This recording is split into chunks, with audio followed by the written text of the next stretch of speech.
everyone, ito na nga chika ko nga. Tungkol ito sa aking pamangkin na si Lay. Gusto ko kasi siyang i-congratulate. Kasi graduating na siya ng senior high this year. Konting kembot na lang, bebe.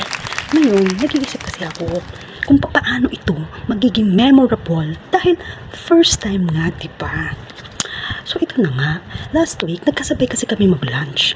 Tapos, may na-share siya sa akin na mayroon siyang pinapanood na vlogger na nakakatuwa. Tapos, naalala daw niya ako sa kanya. So, ayun, may mga pinanood siya sa akin, mga ilang video clips niya. And, totoo naman nga, nakaka-good vibes. Good vibes. Lalo na yung mga kwento niya ng mga grade 9 siya, yung sumali siya ng pageant, yun. Siyempre, nakaka-good vibes. Talagang balikan yung mga nakaraan na gano'n. So, ayun na nga. Fast forward, ilang linggo na kasi ako nag-iisip kung paano magiging memorable itong pag-congratulate ko sa kanya. So, last night, hinanap ko itong vlogger na ito kasi nakalimutan ko kung anong pangalan niya.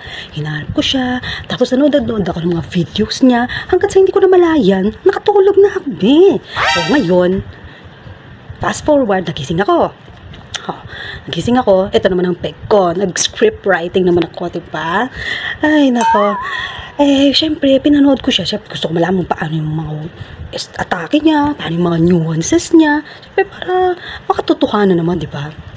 Di ba na tayo pwede puro ganda lang, diba? Dapat may ganito din. Ay, nako. So, ito na nga. After so long, ito na nga ang message ko para sa aking minamahal na pamangkin.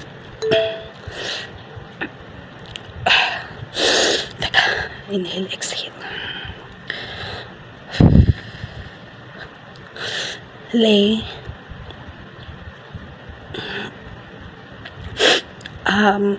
Congratulations. Ayun lang, diba? Diba? Intro lang yung mahaba. Yun lang pala yung sasabihin ko. Dahil syempre, iyakin ako, no? Di ko talaga, alam niyo, hindi ko naman talaga yung papahabayin. Ay, nako, abutin ko bang tumulo yung sipon ko. Ay, nako. Not sure kasi kung napansin niya. Kasi, mga 2 weeks ago na yata yun, nag-share siya ng grad pic niya doon sa GC namin, okay? So, kung napansin niya, wala akong response doon. I think, ewan ko kung nag-approve ba ako, nag-heart lang ganun. Pero, wala akong ni-response, wala akong ni-reply. Alam mo yung feeling na speechless ka. Tapos yung hindi mo alam paano mo sisimulan, diba? Tapos marami kang gusto sabihin, pero ayun na nga, yung parang sobrang proud ka. Tapos yung akala mo parent ka. Yung akala mo ikaw yung nagpaaral. Grabe, no? Bilis ng panahon. 18 years old na tong little lady namin. Pero sa totoo lang, chika ko ulit sa inyo, ha. Bonus na ito kasi kung hey factory naman. Sa totoo lang, itong si Lay, 80% baby pa rin. Oo, 80%. Tapos, syempre, mag-iisip kayo ng 20%. Diba? O, nasa isip niya na, nagtatanong na kayo. O, 10% may toyo yan. Oo, syempre, hindi mang balanse kung walang toyo. Diba? Tapos, yung 10%, sweet din yan. Diba? 100%.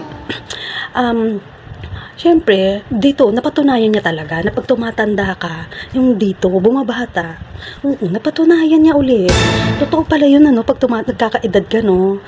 Yung ito, nagiging bata ulit, magiging pasaway, di ba na?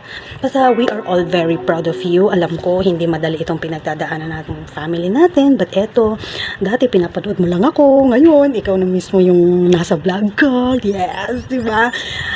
Yes, narinig ko kasi, tontuwa ka sa mga vlog ko. Kaya bilang pasasalamat, ginawa ko to for you, di ba?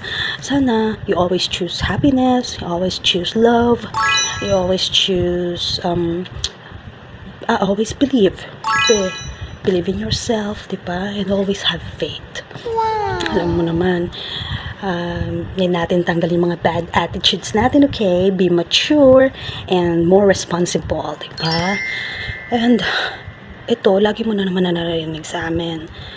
Tandaan mo, mahal na mahal na mahal na mahal na mahal na ang mga bilihin ngayon. Kaya magtipid ka, be, ha? Okay? Approve!